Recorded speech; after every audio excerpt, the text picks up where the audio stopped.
hatutakusahau. Na mimi nakuhakikishia tunakusanya ushahidi.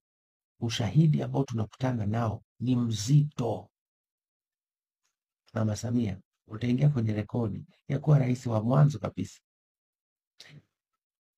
na mtangulizi wako na mzee alikuwepo. Yaani mtakuwa marais wawili wa staff, mtaingia kwenye historia, mtafungwa.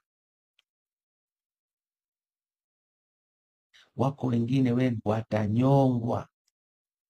Shika maneno yangu, puuza sawa. Siku itakapofika nasema yule jamaa alisema. Wako watataifishiwa mali, utafilisiwa, utafungwa, utapigwa faini kwa mujibu wa sheria, na sio mbali.